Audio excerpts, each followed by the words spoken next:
This is devotional number 148, and today's date is October 12th, 2016. And this week we've been looking at some examples in the Bible having to do with stones. And today I thought we would discuss the topic of stoning. And there are numerous laws in the Bible, particularly in the Old Testament, that if broken, carried with them the penalty of death by stoning.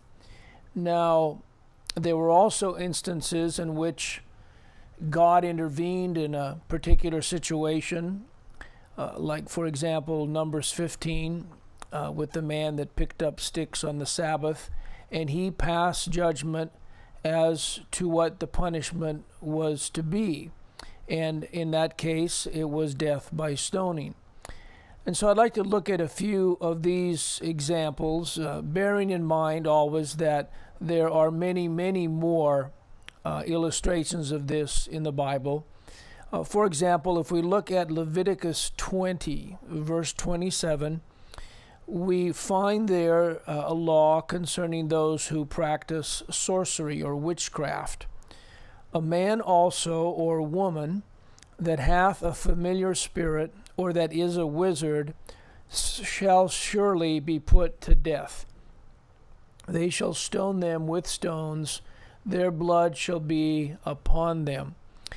Here we have two words having to do with stoning. One is a noun, the other is a verb. They shall stone is the verb, which is Strong's number 7275. And with stones is Strong's number 68. Also, if we go to Leviticus 24:14, here we read about a man who had cursed God, and we read about the subsequent punishment. Bring forth him that hath cursed without the camp or outside the camp, and let all that heard him lay their hands upon his head, and let all the congregation stone him. Again, this verb form of stone is 7275. And as I mentioned, we have the account in Numbers 15, 32, 36, which spiritually underscores the idea that one is not to work at all for their salvation. And this, of course, has to do with this man that picked up a few sticks on the Sabbath. The Sabbath, or the seventh day Sabbath, I should say, was to be a day of rest. And it pointed to the spiritual reality that we cannot work for our salvation, even as God himself rested after creating for 6 days. The work of Christ alone is to be our rest and forms the biblical basis for God's entire salvation program. Again, this is Numbers 15, 32 to 36. And while the children of Israel were in the wilderness, they found a man that gathered sticks upon the Sabbath day. And they that found him gathering sticks brought him unto Moses and Aaron, and unto all the congregation. And they put him in ward, or in prison, because it was not declared what should be done to him. And Jehovah said unto Moses, The man shall be surely put to death. All the congregation shall stone him with stones without or outside the camp. And all the congregation brought him outside without the camp, and stoned him with stones, and he died, as Jehovah commanded Moses. Here again we find the verb form 7275 in these last two sentences, and also the noun form, which is 68. Now we can also go to the New Testament, and we have an account there of the stoning of Stephen, the first martyr in the New Testament. And we also note that this was done outside of Jerusalem. And the ones that committed this terrible deed were the members of the religious council, or the Sanhedrin.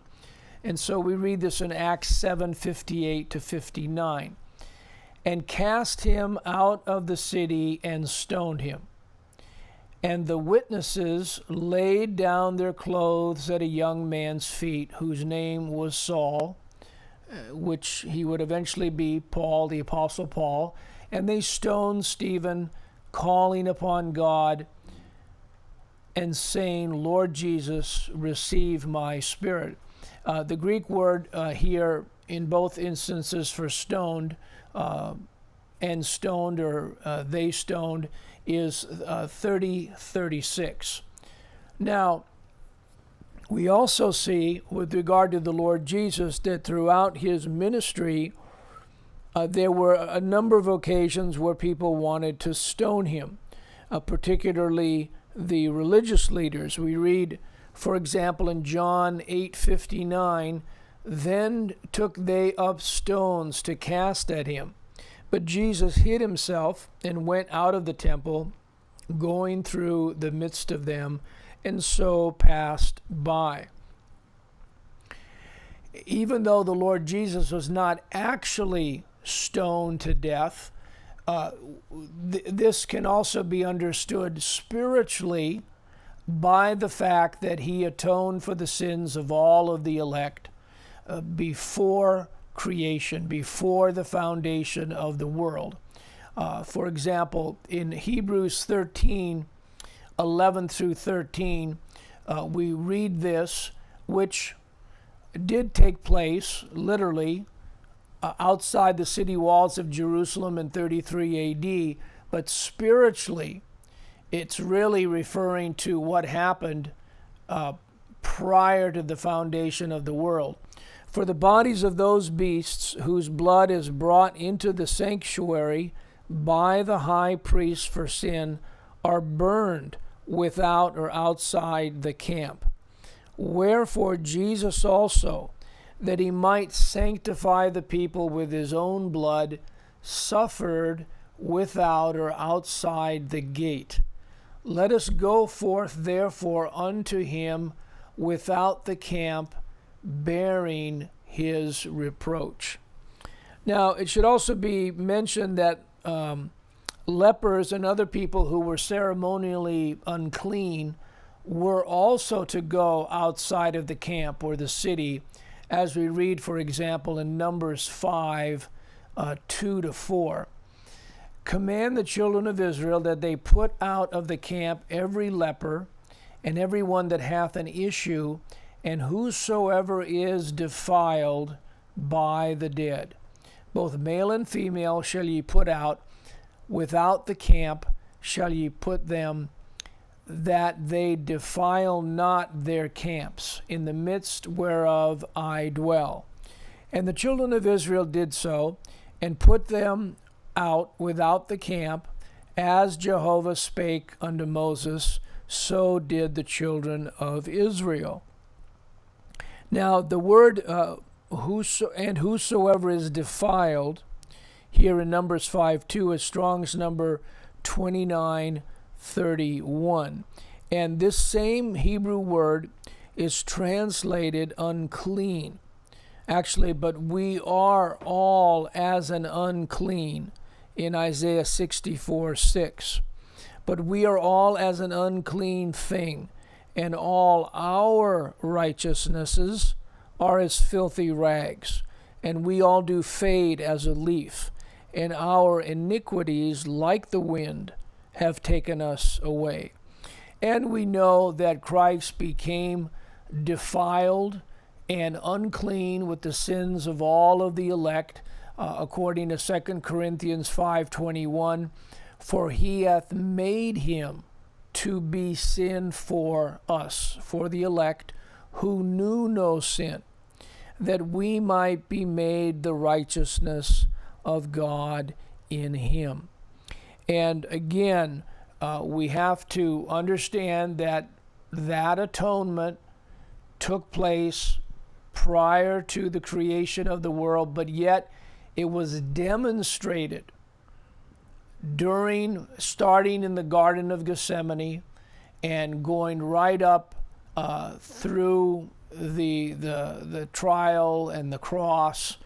And that's essentially where the demonstration, the whole demonstration, all the way through until the resurrection early Sunday morning. And we have to keep in mind that Gethsemane means wine press or oil press. He was figuratively being crushed there and having not to pay for sin, because that had already happened once, but he was demonstrating by the mental and physical anguish that he was experiencing even in the demonstration, in the tableau. I'll read Luke 22, 41, 42, where we find this word stones. Same word, 30, 37.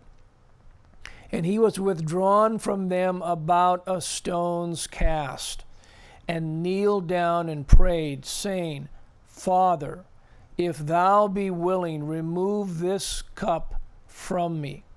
Nevertheless, not my will, but thine be done.